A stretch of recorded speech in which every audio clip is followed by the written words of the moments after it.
Pemirsa, apa kabar Anda hari ini? Senang sekali saya Eufolia kembali menjumpai Anda dalam berita Kaltim hari ini. Sejumlah berita penting telah kami siapkan untuk Anda dan berikut 3 berita utama Kaltim hari ini. Ratusan pasien Rumah Sakit Dr. Haji Jusuf Serang Kasim Tarakan kembali dievakuasi menyusul gempa berkekuatan 4,4 magnitudo.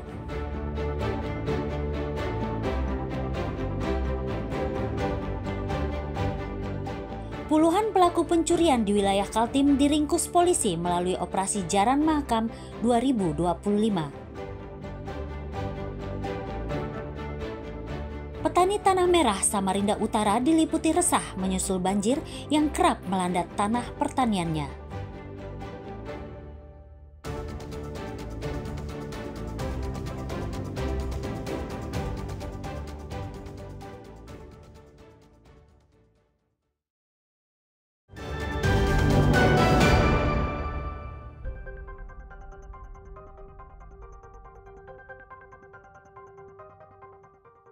Pasien Rumah Sakit Umum Daerah Dr. Haji Jusuf Serang Kasim Tarakan kembali dievakuasi dari dalam ruang perawatan pada Sabtu petang. Langkah tersebut dilakukan menyusul gempa bumi berkekuatan 4,4 magnitudo. Pihak RSUD Dr. Haji Jusuf SK menyatakan, evakuasi terhadap pasien sudah 2 kali dilakukan setelah gempa serupa terjadi beberapa waktu sebelumnya. Untuk kali ini hampir 300 pasien yang dievakuasi. Sedang sebagian pasien lainnya tetap bertahan di ruang perawatan karena harus menjalani perawatan khusus.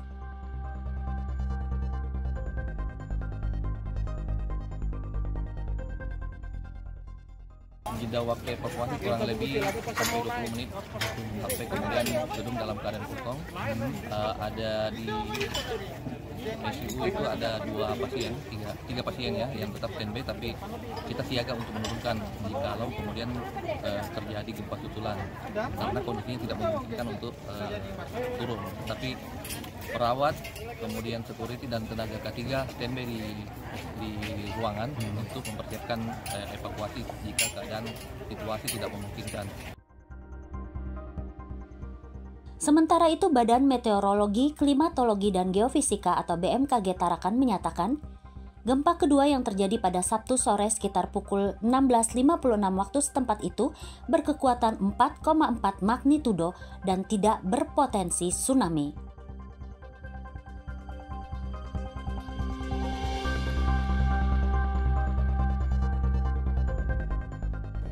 Baru saja Tarakan pada pukul 16.56 ya, waktu Indonesia Tengah diguncang gempa dengan magnitudo 4,4 dengan kedalaman 10 km, 9 km arah tenggara Tarakan, Kalimantan Utara.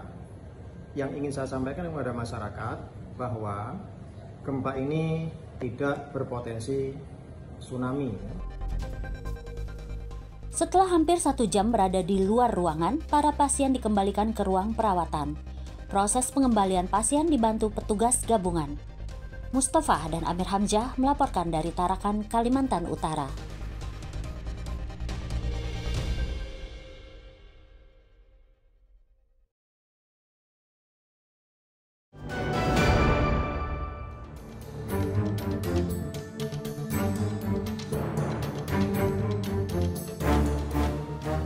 Kepanikan terjadi saat api melalap sejumlah lapak pedagang di kawasan Rapak Dalam, Samarinda seberang Sabtu malam.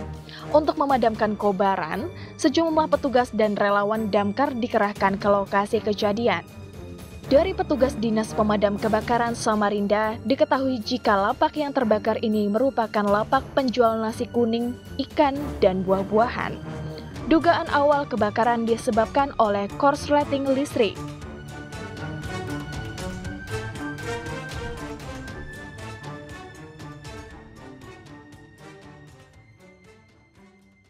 Jadi ada terjadi 65 di wilayah Rapak Dalam RT 15. Yang terbakar apa ini, Bang? Yang terbakar ini lapak-lapak pedagang kaki lima ini.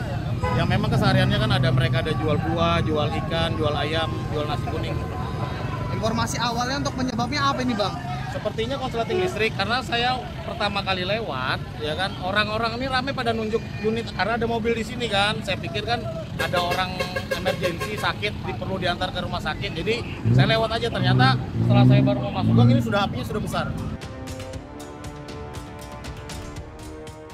Sementara pihak Ketua RT 15 mengaku tidak mengetahui secara pasti keberadaan lapak tersebut. Itu karena semenjak mulai mendirikan, para pemilik lapak tidak pernah melaporkan keberadaannya kepada Ketua RT.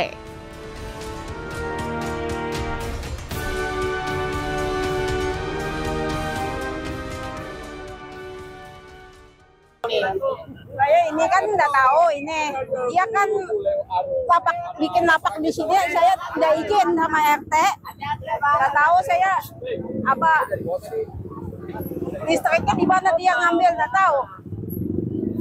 Berarti awal mula berdirinya lapak-lapak ini gimana, Bu? Memang sudah lama, cuma kan dia kecil-kecilan aja. Setelah berupaya hampir setengah jam, kobaran berhasil dipadamkan. Terkait penyebab pasti munculnya kobaran masih diselidiki polisi. Namun akibat musibah tersebut, 6 lapak hangus terbakar. Iswanto dan Amir Hamzah melaporkan dari Samarinda.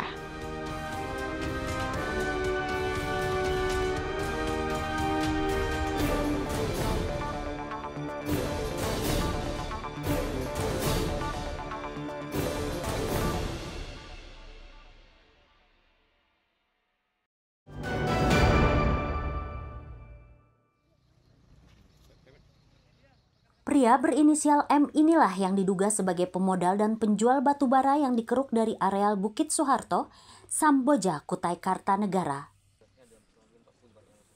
M yang kini sudah ditetapkan menjadi tersangka itu diringkus oleh tim Direktorat Tindak Pidana Tertentu atau Dittipiter Barreskrim Polri setelah sempat buron selama 2 bulan. Direktur Dittipiter Barreskrim Polri menyatakan aktivitas tambang ilegal mulai dilakukan tersangka sejak tahun 2023. Modusnya yakni dengan menggunakan dokumen palsu. Untuk memudahkan pengangkutan batu bara dari lokasi tersebut, para tersangka menggunakan peti kemas.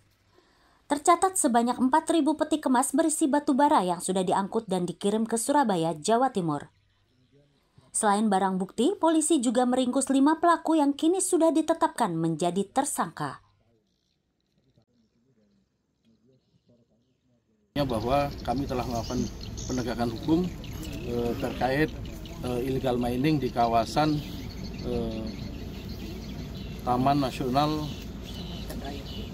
Taman Hutan Raya Bukit Soeharto.